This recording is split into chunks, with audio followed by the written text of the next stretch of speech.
അപ്പോസ്തലനായ പൗലോസ് കൊരിന്ത്യർക്കെഴുതിയ 1-ാം ലേഖനം 1-ാം അധ്യായം.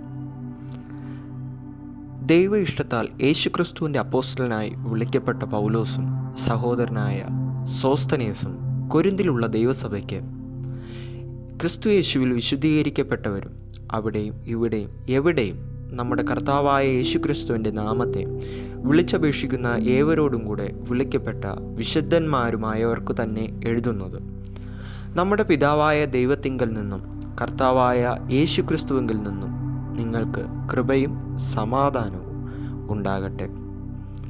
നിങ്ങൾക്ക് ക്രിസ്തു യേശുവിൽ നൽകപ്പെട്ട ദൈവകൃപ നിമിത്തം ഞാൻ എൻ്റെ ദൈവത്തിന് നിങ്ങളെക്കുറിച്ച് എപ്പോഴും സ്തോത്രം ചെയ്യുന്നു.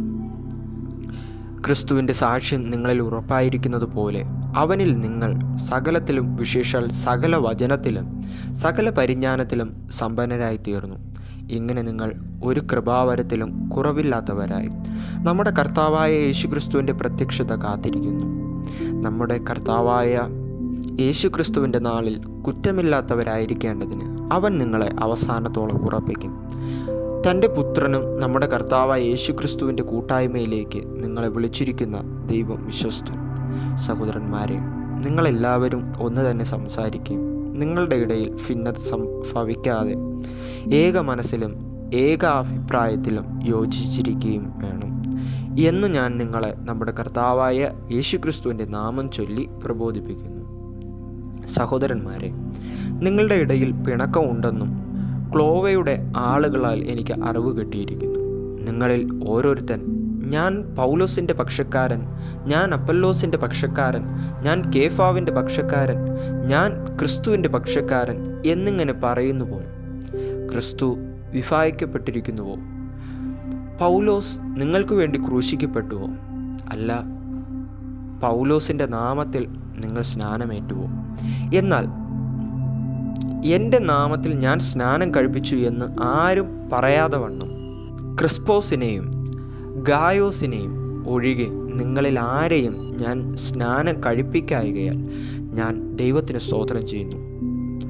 സ്തേഫാനോസിൻ്റെ ഭവനക്കാരെ ഞാൻ സ്നാനം കഴിപ്പിച്ചു, അതല്ലാതെ മറ്റു വല്ലവരെയും സ്നാനം കഴിപ്പിച്ചുവോ എന്നും ഞാൻ ഓർക്കുന്നില്ല. സ്നാനം കഴിപ്പിപ്പാനല്ല, സുവിശേഷം അറിയിപ്പാനത്രേ ക്രിസ്തു എന്നെ അയച്ചത്. ക്രിസ്തുവിൻ്റെ ക്രൂശ് വ്യർത്ഥമാക്കാതിരിക്കേണ്ടതിന് വാക്ചാതുര്യത്തോടെ അല്ലതാനും.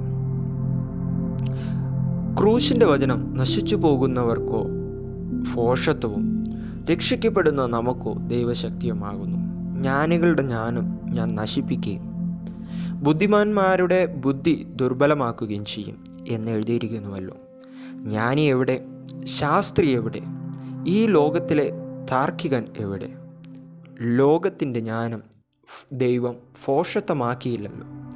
ദൈവത്തിൻ്റെ ജ്ഞാനത്തിൽ, ലോകജ്ഞാനത്താൽ ദൈവത്തെ അറിയായിക കൊണ്ട് വിശ്വസിക്കുന്നവരെ പ്രസംഗത്തിൻ്റെ ഭോഷത്വത്താൽ രക്ഷിപ്പാൻ ദൈവത്തിന് പ്രസാദം തോന്നി. യഹൂദന്മാർ അടയാളം ചോദിക്കുകയും യവനന്മാർ ജ്ഞാനം അന്വേഷിക്കുകയും ചെയ്യുന്നു. ഞങ്ങളോ ക്രൂശിക്കപ്പെട്ട ക്രിസ്തുവിനെ പ്രസംഗിക്കുന്നു. യഹൂദന്മാർക്ക് ഇടർച്ചയും ജാതികൾക്ക് ഭോഷത്വവുമെങ്കിൽ യഹൂദന്മാരാകട്ടെ യവനന്മാരാകട്ടെ വിളിക്കപ്പെട്ട ഏവർക്കും ദൈവശക്തിയും ദൈവജ്ഞാനവുമായ ക്രിസ്തുവിനെ തന്നെ. ദൈവത്തിൻ്റെ ഭോഷത്വം മനുഷ്യരെക്കാൾ ജ്ഞാനമേറിയതും ദൈവത്തിൻ്റെ ബലഹീനത മനുഷ്യരെക്കാൾ ബലമേറിയതുമാകുന്നു. സഹോദരന്മാരെ, നിങ്ങളുടെ വിളിയെ നോക്കുവിൻ. ലോകാഭിപ്രായ പ്രകാരം ജ്ഞാനികൾ ഏറെയില്ല, ബലവാന്മാർ ഏറെയില്ല, കുലീനന്മാരും ഏറെയില്ല. ജ്ഞാനികളെ ലജ്ജിപ്പിപ്പാൻ ദൈവം ലോകത്തിൽ ഭോഷത്വമായത് തിരഞ്ഞെടുത്തു. ബലമുള്ളതിനെ ലജ്ജിപ്പിപ്പാൻ ദൈവം ലോകത്തിൽ ബലഹീനമായത് തിരഞ്ഞെടുത്തു. ഉള്ളതിനെ ഇല്ലായ്മയാക്കുവാൻ ദൈവം ലോകത്തിൽ കുലഹീനവും നികൃഷ്ടവുമായത് ഏതുമില്ലാത്തതും തിരഞ്ഞെടുത്തു. ദൈവസന്നിധിയിൽ ഒരു ജഡവും പ്രശംസിക്കാതിരിക്കേണ്ടതിന് തന്നെ.